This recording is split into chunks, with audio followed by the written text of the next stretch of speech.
She said it with a laugh, leaning back on the couch, her wine glass held high like a trophy. "Oh, please," she scoffed, a smirk playing on her lips. "You'll never find anyone better than me." I didn't respond. I just gave a quiet, knowing smile, watching her arrogance bloom in the soft light of the living room. It was a statement she believed with her whole heart. Her phone, once left casually on the counter, was now always screened down or tucked away in her purse. Texts would come in late at night, met with a quick dismissive wave of her hand. "Just work," she'd say. Then came the secret dinners, explained away as catching up with old friends. The excuses piled up like dust bunnies in the corners of our home. Small and insignificant at first, but growing into a noticeable mess. I saw it all, I knew, but I didn't confront her. Not yet. Patience, I told myself. Patience is its own kind of power. One Friday night she came home practically buzzing, her eyes bright with a manufactured excitement. "Guess who asked me out for drinks?" "It's just as friends, of course." I simply nodded, my expression polite, my demeanor calm. My silence seemed to fuel her confidence. She probably thought I was oblivious, naive. While she was in the bedroom, changing into something she thought I wouldn't notice was a little too special for just friends, I opened my laptop. The one she thought was just for paying bills and browsing the internet. The one I had been quietly, methodically using to back everything up. With a few clicks, the living room TV flickered to life, mirroring my screen. I hit play. It was her life, her digital life. The notifications, the messages, the emails.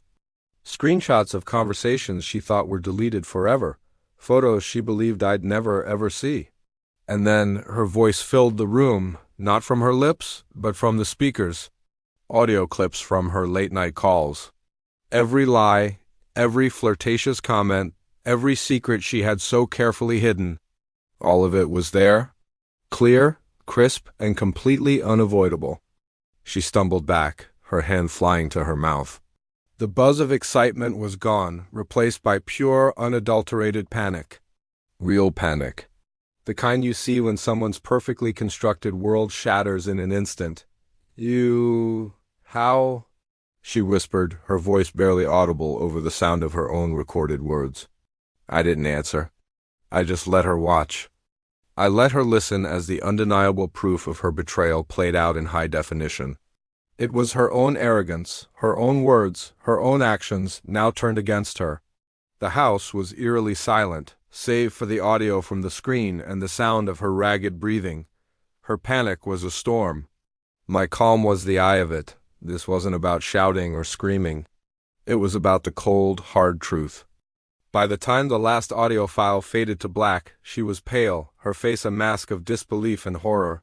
The condescending smile that used to mock me was gone, completely erased. Only then did I finally speak, my voice steady and low. "You told me I would never find anyone better than you." I paused, letting the words hang in the heavy air. "But I don't need to find anyone better. I just needed to see you clearly." She tried to argue, to twist the narrative, to find a way out, but the evidence was louder than any lies she could conjure. Her attempts to deflect and deny were pathetic against the mountain of proof she had just witnessed. I didn't yell. I didn't humiliate her. I simply let her witness what betrayal looks like when it's reflected back at the source.